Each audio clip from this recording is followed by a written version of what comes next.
Welcome to the 2020 Hope Global Forum's annual meeting, America on Reset, Healing a Nation, Opportunity for All.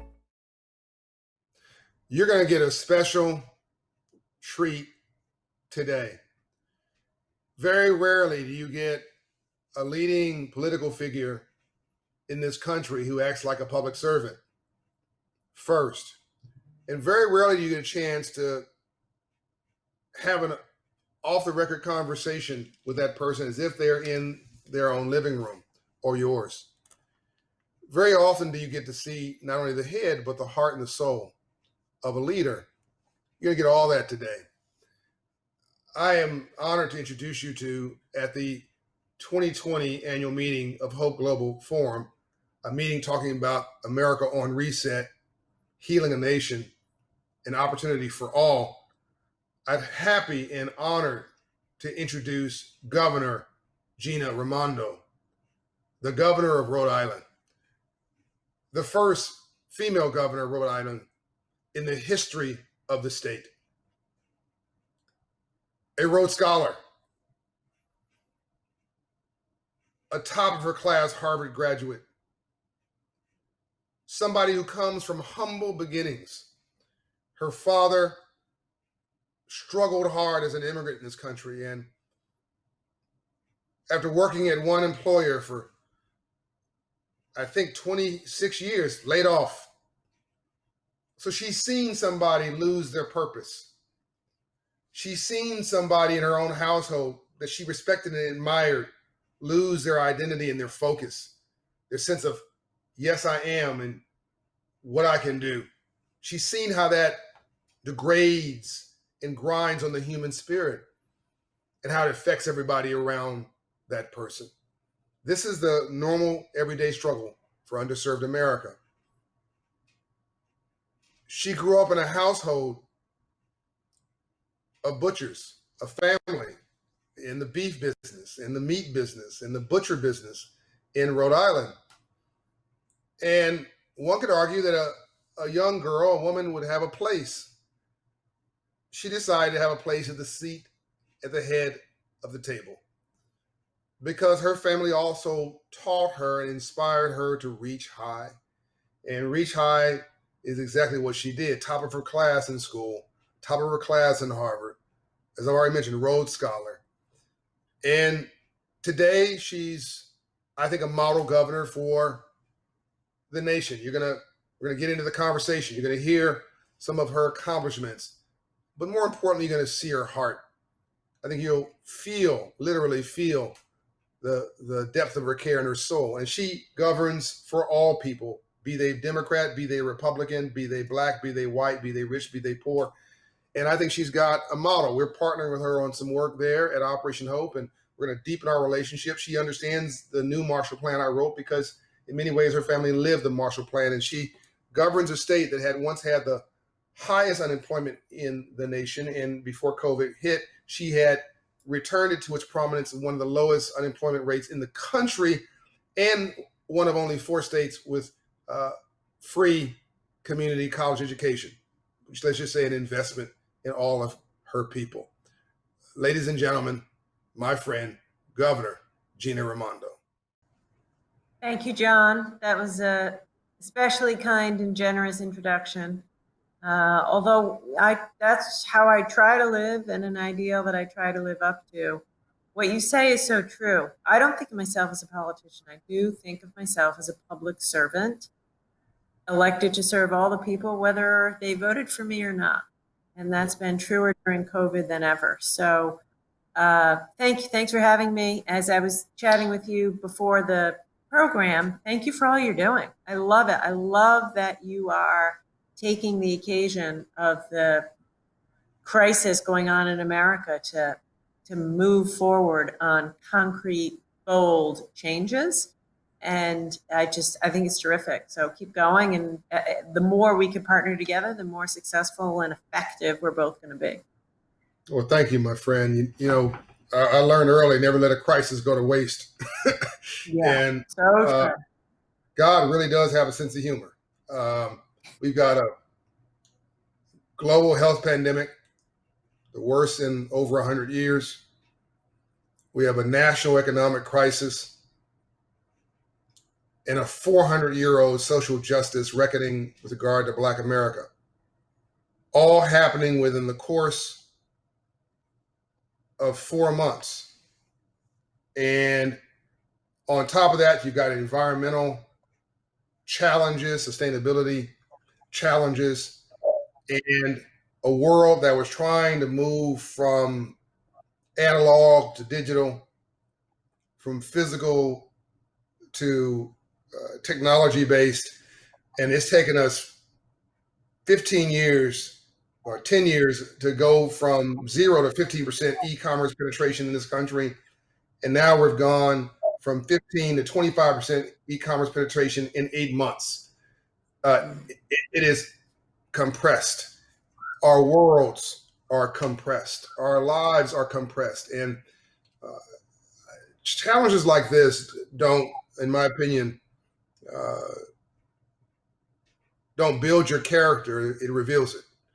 And your character has really been revealed in this crisis as well. It's made me even more interested in aligning with you and hanging around you and watching you and listening to you. And I marvel at how my Republican and my Democratic friends, and let me say it the other way around, my Democratic and my Republican friends, somebody thinks I'm picking sides here, both admire you equally. I think this comes from your background.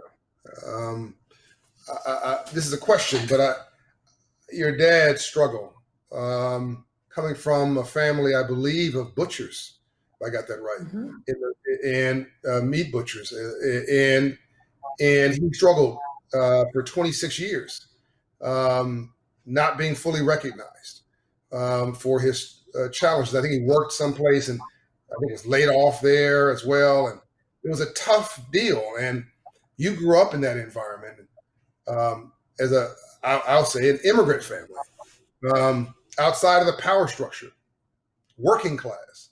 And you decided, again, this is just my take on you. You tell me if I'm wrong. You doubled down and decided that the way you're going to level the playing field was to be the smartest person in the room. And you went to school and took folks to school and killed it on your grades. I think you even became a Rhodes Scholar, something like that. Went to Harvard. If I got this right, majored in economics or something and killed it again. I mean, these are just not things that somebody would say a woman should do. No different than somebody would say that a person of color, a Black male, I'm in first class or business class when we used to have to be in planes. Are you an entertainment attorney? Are you, Mr. Bryan, are you in the sports field? Because that's where people were used to seeing Black folks with a suit on or Black folks aspiring, as if that's the only thing we can do. That person didn't mean any harm.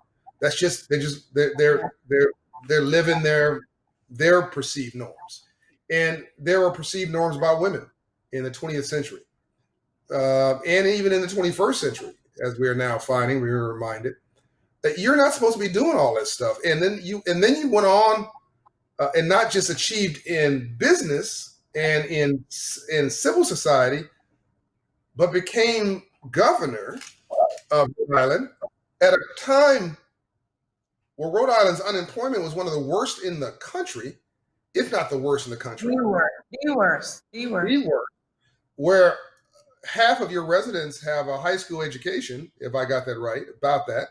And now it's one of the, before COVID-19, you had repaired that so it was one of the highest performing states on that index in the country. And I just wonder whether your move to make, I think you're the fourth state to make community college education free. I'll call it an investment. That's what I call it in my new Marshall Plan. I see it as an investment, not a cost. Free to all citizens. And I can't help, now I could be all washed up here, but I can't help but connect your personal journey with your move to liberate your people with education for all. Can you talk to me about that? What did I get right? What did I get wrong? Yeah, no, look, I think it's very well said. My family were immigrants from Italy on both sides. Came here not speaking the language, with no money at all. And through hard work, family, love, luck, managed to make a life for themselves. My aunt dropped out of one of the smartest people I'll ever know was my aunt, my father's sister.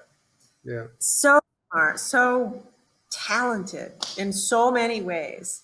Yeah. Good in school, dropped out of high school to get a job at a bakery to support the family, and never went back. And always say, and never had a job, or she struggled her whole life financially, and did that so her brothers could have a chance. Yeah. So she contribute her pay to her family. And she would say to my brother, my sister, and me, don't think you are where you are on your own. You're there because of our sacrifice. Wow. And you better work as hard as you can in order to make something of yourselves. Now, my dad was the first guy in our family to go to college. He went on the GI Bill. He served in the Second World War.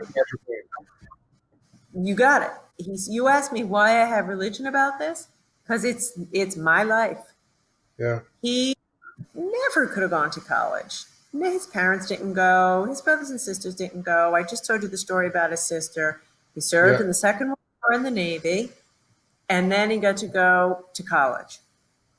And that one college degree changed my life, my brother, my sister, my kids, my mother's life forever. Like you talk about, developing wealth, generations of wealth. Started because, and you know, who paid for his college?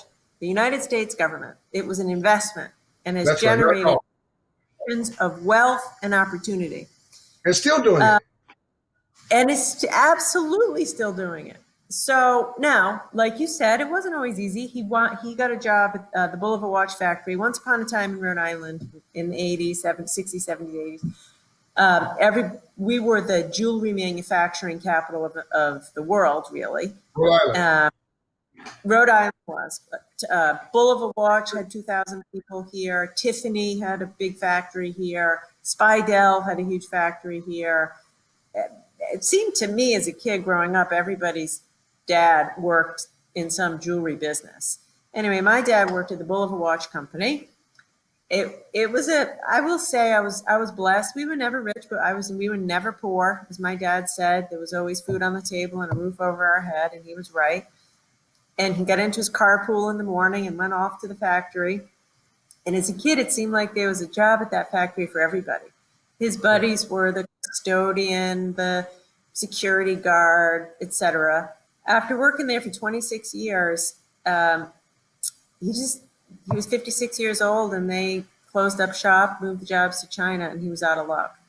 Wow. And then after that, he never really had a good job again. That was rough. Again, we were never, I don't want to say we were ever poor, because we weren't, but I remember when I got into Harvard. And by the way, that hit his self-esteem, didn't it? When he lost that job and couldn't get another good one, that hit his self-esteem, his confidence. That was the end. That was the end of his pride. It's not. He's, God rest his soul, he's passed now. It was so much more than a job. That's right.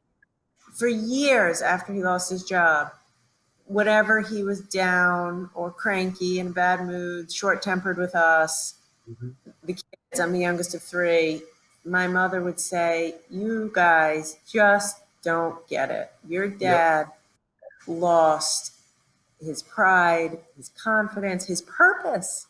His identity. His purpose and identity was to be a provider. Yep. And 56 with 3 kids. It crushed him, and he never did recover. He never did recover, as you say, psychologically, financially, and it created a lot of stress. You just described the experience of Black men in America. Yeah. That's what I'm talking about in this book, Up From Nothing. It's the crushed self-esteem, the absent confidence, the absent belief in yourself, and then the shame and the indignity of not being able to take care of your families. So Black men didn't show up in the household. They didn't have to. So now you got a whole generation. We're talking people talking about baby mamas and baby daddies and all that, and Black women taking care of households because the Black woman has the job. She's got the identity. She's got and Black men. We didn't have it in.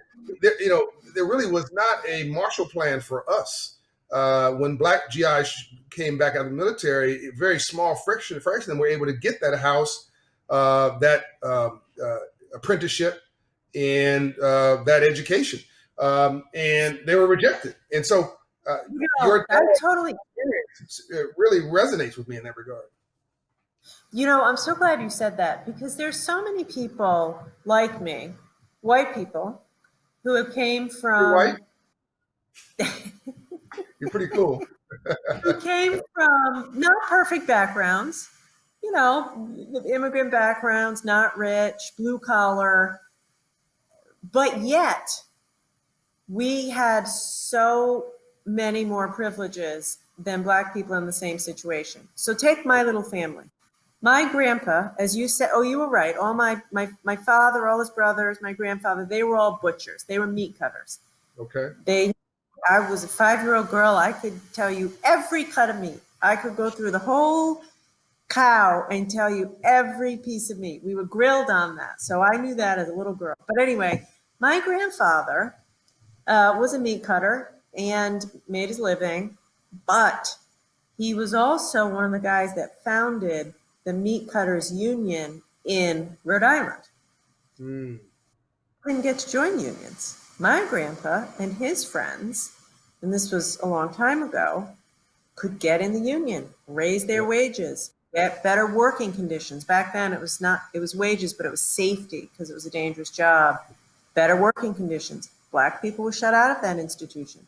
My dad got the GI Bill, got to go to college. Once again, Black folks were left out. So today, when people, sometimes it really galls me when I hear white folks say their parents were immigrants and they pulled themselves up by their bootstraps. And it's like, come on, that's true. You worked hard. So did I.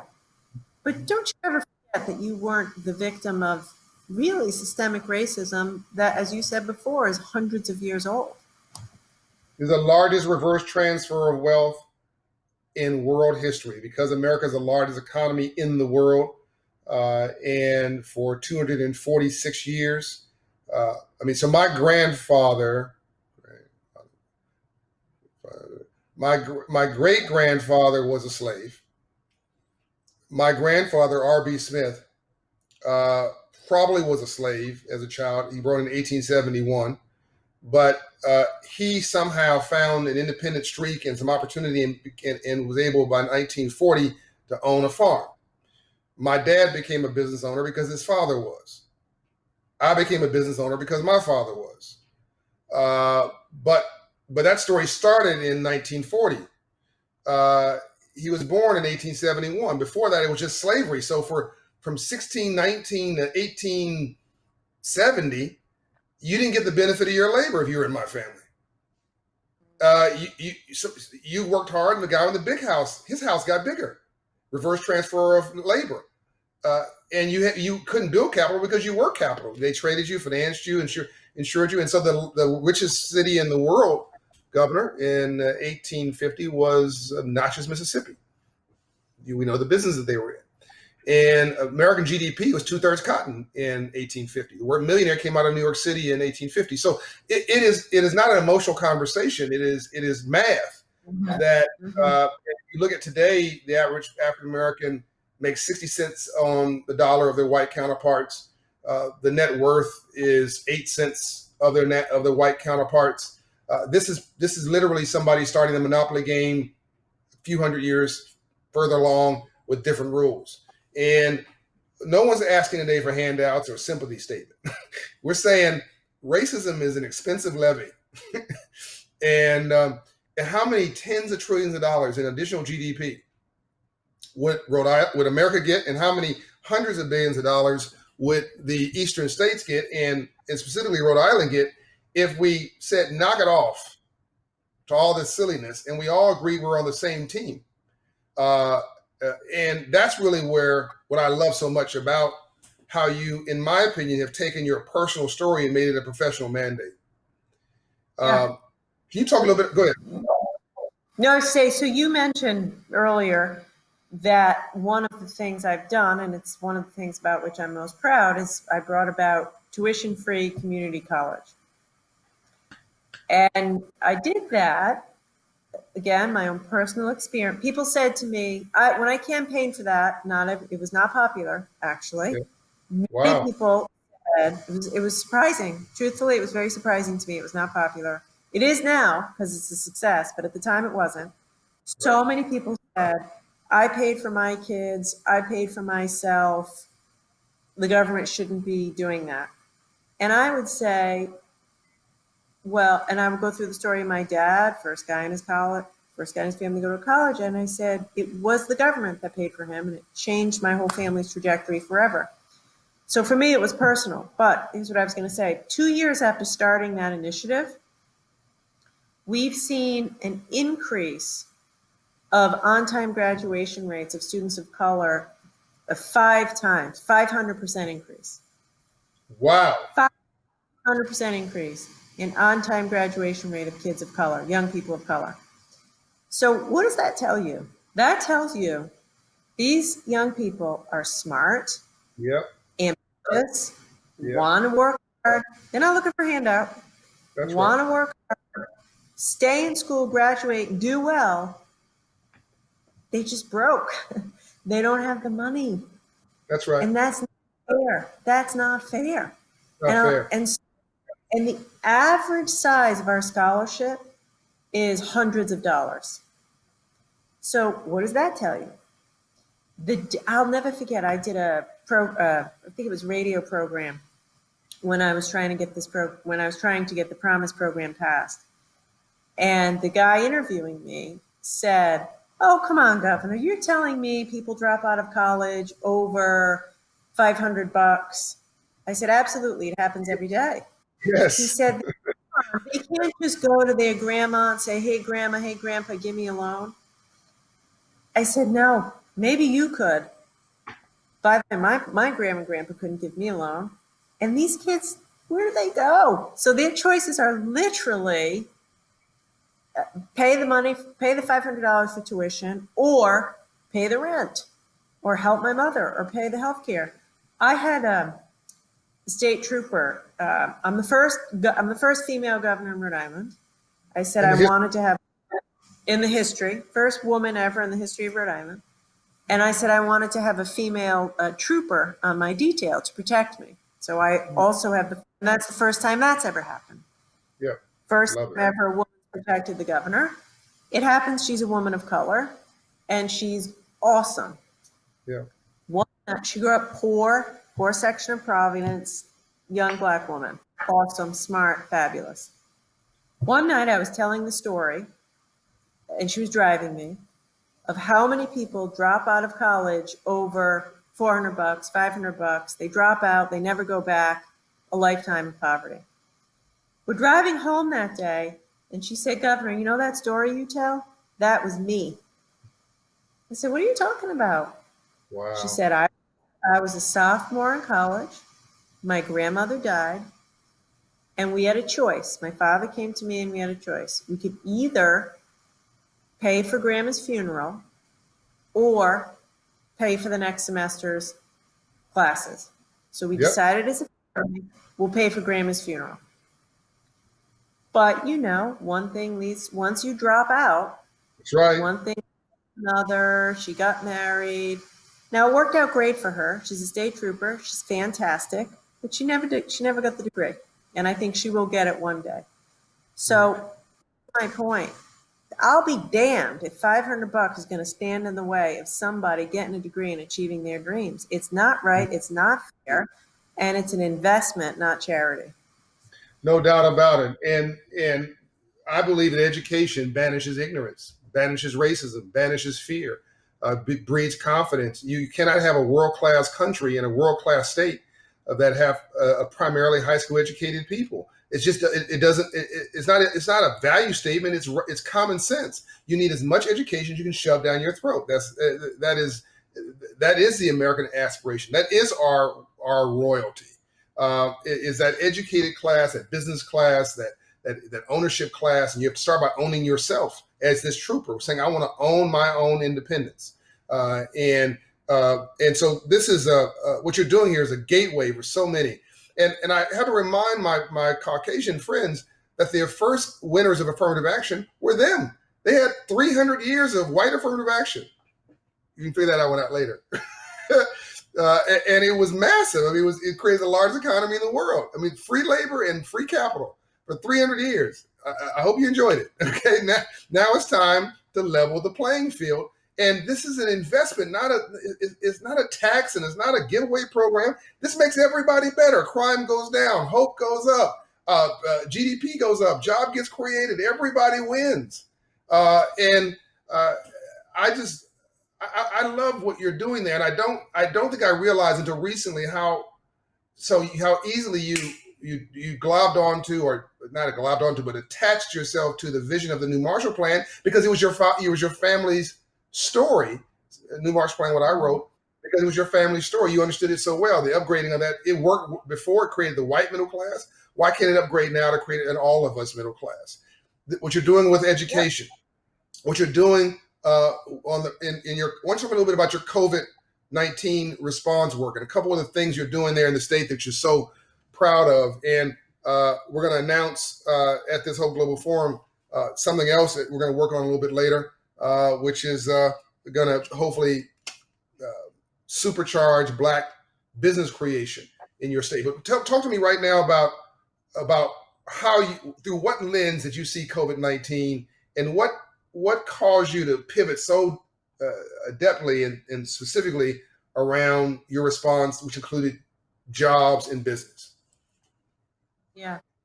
So it's been rough. Governors have been on the front line of this. The president has not exactly been a great leader, to say the least. And he did the opposite of what a leader should do, which is he was hands off, not my problem, you guys deal with it. So that was crystal clear to me, really, after the first governor's conference call with the president, that we better figure it out, because no one else was coming. You know, that's what they say in the military, no one else is coming. That's how I felt. You know, like it's us or nothing. So we got on it very aggressively. I'll never forget the day I shut down schools. That was tough. That's your holy cow moment. Like, wow, I never thought, here I was reelected in this landslide to a second term. I'm like, this is going to be good. Second term. I know what I'm doing. Right. Get hit with COVID. But so listen, I feel grateful, really, to the people of Rhode Island who've been unbelievably, incredibly generous, and also following the rules, opening their hearts and wallets and minds to come together so we could beat this thing. And we are. We're testing more than nearly any state in America. Most of the kids are back in school safely. Have mandatory mask wearing. People are following the rules. Good. It's very difficult for many people still. So in no way am I sugarcoating that. It's really tough. Sure. But as I look at other states, I feel pretty good about where we are, all things considering. I will tell you, you asked me about the pivot to the economy. I am much, much more worried about the long-term, short-term and long-term negative impacts of the economic crisis than I am about the COVID crisis. I mean, it is a tragedy. We've lost over 1,000 Rhode Islanders and continue to lose people every day. So again, I don't want to minimize it. Sure. Yeah, I understand. We had 200,000 people in the state of 1,000,000 people file for unemployment insurance. 20%. Brutal. 20%. That's rough. A lot of these folks were already poor. They were working full-time in poverty. You know who's been hit the hardest? Yep. Women, color, low-wage people. Vast majority of people out of work are people who just have a high school degree, Poor whites. who are in industries hitting hard. So, yeah, I stay awake at night stressed about how do we be there for these people and rebuild an economy in a way that doesn't leave them out. So that's why, for me, my response to the crisis has been from day one as much economic as it has been, public health. And your vision, Rainbows After Storms. You got a 5-year recovery horizon for 2020, 2025. How do you position yourself, as I believe you're beginning to do in the partnership that we have together around training, coaching, job placement? But that to me is my guess is one of many things that's on your mind. How do you become a role model for the nation, a best in class for other states? What does that vision look like for you in the 10 minutes that we've got left? I want you to lay out. People need hope now. They need a business plan for themselves. Whether you're an individual, a family, a company, a community group, a city leadership, county leadership, state, federal leadership. What's on your mind? How can we inform them? First thing is, for state level, and I'd say for federal level, we need to think big. We need to go big. And by the way, that's what I like about your Marshall Plan.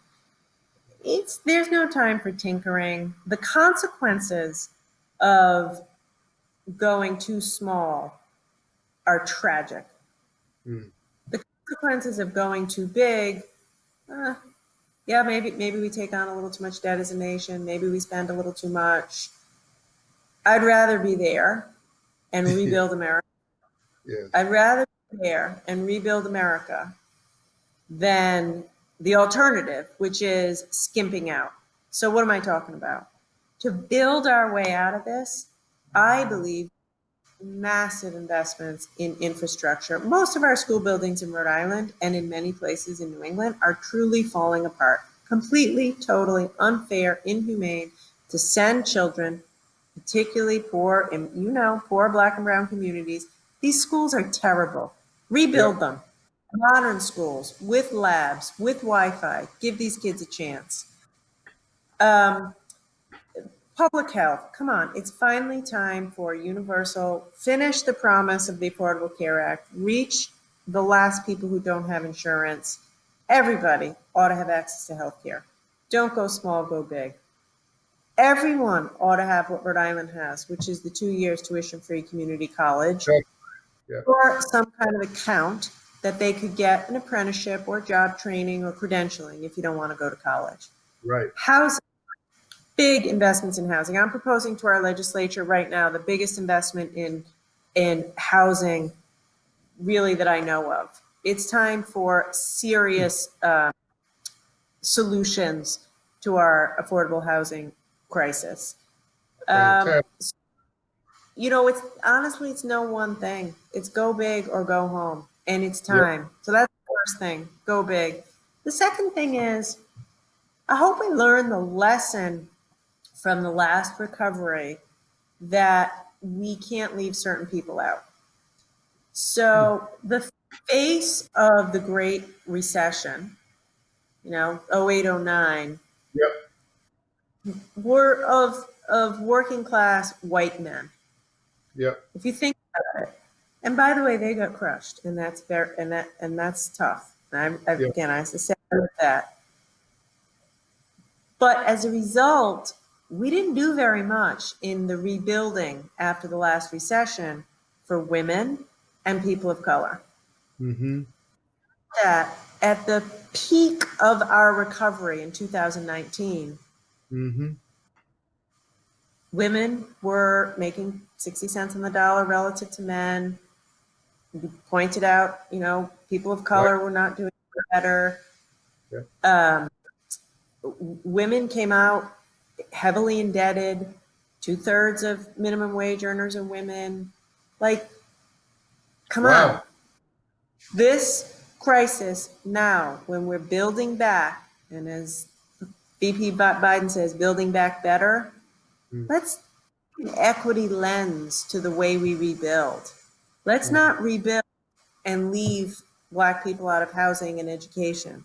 Let's not rebuild and leave women out of a chance to get high-paying jobs and affordable childcare and public pre-K.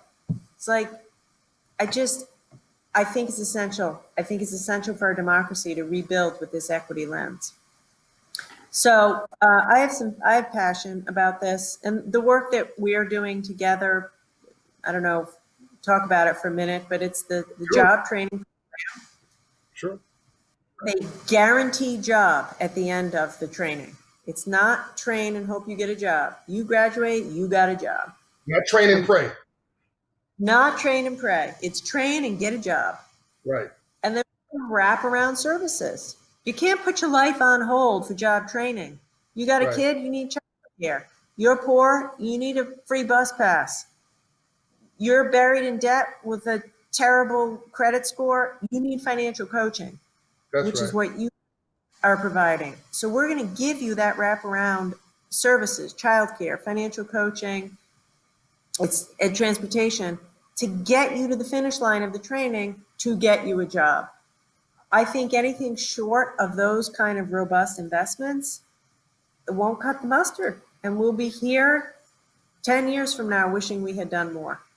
And it's not train and pray, it's train in place. But it's for anybody watching you and saying, oh, this is a giveaway program. They're trying to, this is, printing money from heaven. Oh, can you just say very clearly where these jobs that they're being placed into are coming from? Are these state jobs, government jobs? Where are they coming from? So they're coming from the sector, right? The private sector, CVS, Bank of America, Raytheon, Amazon Web Services, Microsoft, Salesforce. Yeah. Yep. I mean, it's a long, long list. Electric Boat. And I went to them. By the way, I went myself to the CEOs and I said, don't give me your money about you can't hire people if they don't have a college degree. You can't hire people if they've been formerly incarcerated. You can't hire people if they're in drug recovery. I don't want to hear that. I want to hear you're going to hire people if they can do the job. That's right. Even if they've spent some time in jail, even if they don't have a college degree. If they pass the training and they can do the job, you got to hire them. That's right. And you know That's what? Right. These CEOs said, we're in. They said, Gina, we're in. And we're going to put 6,000 people to work before the end of the year. We're going to do it. And this is, look, 90% of all jobs, as you know, come from the private sector. Even though people think that, I talk to people, educated people, 40% of all jobs come from the government. No, it doesn't. Like, literally 88% of all jobs come from the private sector, and most legitimate wealth comes from the private sector. And poor people, like your family, struggling families, who are invested in. We've got all this potential at the bottom of this pyramid. All this potential for enhanced wages, which create more taxes. So enhanced revenue from the small business, which creates more flow, more GDP in a state or the country. If we make the investments you talked about in schools, in bridges, in infrastructure, in people, it's going to pay off in enhanced revenue, enhanced flow, enhanced efficiency. We're not trying to put Band-Aids on amputated legs. I mean, we're not trying to come back. We're kind of trying to come better. And it's a software upgrade that you're talking about. And I think we just need to do a better job, Governor, of making a business case to America that when you do these things, it pays off as an investment payoff, which was 2 + 2 = 6 or 8. And if you don't do this, 1 + 1 actually will equal 0.5 cents, meaning you've got to go back and patch it again. Or worse, rioting, mayhem. I mean, what we're dealing with now, Governor, with the civil unrest and all this stuff, we're 30 years ahead of schedule. This happens every 100 years. 1760 to 1780, 1850 to 1870, 1950 to 1970. We're 30 years ahead of schedule because we kicked the can down the road too long. And people are saying, enough, I'm tired of it. Deal with me. Stop. I'm not invisible. And I know you need me. I don't know you want me. When you're investing in community colleges, you're saying, I want you and I need you. You're part of this storyline called Rhode Island. You're part of the storyline called America, just like your father. It's so well said. It's so well said. And you know what? People have a right to be angry. People have a right to be frustrated, angry, to feel unseen and unheard and unlistened to. And they're going to keep feeling that way until we do things differently. So we better get to the business of making some of these investments pretty darn quickly, because otherwise the anger is not going to go away. It's going to get worse. By the way, I'd be angry. If I had to work, bust my butt for 60, 70 hours a week, and I'm poor, and I get evicted, and I can't afford health care, I'd be pretty angry too. So, anyway, I'm fired up with a renewed sense of commitment. And I feel grateful to be in public service right now because we need to move. Let me ask you a final question, Governor. Thank you so much for this time. We know how valuable your time is. I don't take advantage of our friendship. I try to make sure that every time I talk to you, text you, email you, tweet you, that it's something substantive, because everything you do in this area of your life has to count. So his question should count. If the governor was talking to the 10-year-old Gina now, and and she says, why should I believe in the future? Why should I care? Why should I get why should I go to school? Why should I play by the rules? I don't feel hopeful about my life. What does the governor of Rhode Island today say, not only to the 10-year-old Gina, who's looking for a vision and a path forward, but what do you say to the nation? What is the message? What do you want to leave as a hopeful message for us all, and a point of reset? I'm very hopeful, and I am very hopeful because young people are getting involved. So I would say to that little girl, I have a 13-year-old boy and a 16-year-old girl, I'd say the world needs you. Get yourself a good education, keep your heart big, and get out there because the world needs you. These problems, they are real. Climate change is real. Poverty is real. Racism is real. But we can do it. We absolutely can do it. There have been dark times in America's history in the past. Crying out loud, we had slavery not that long ago, as you pointed out. Yeah. Great leaders stepped up to that moment. Great leaders have stepped up at moments like this at every point in our nation's history, and that's going to happen now. And so if you're young, we need you. Get in there. Things will be better if you engage and make them better.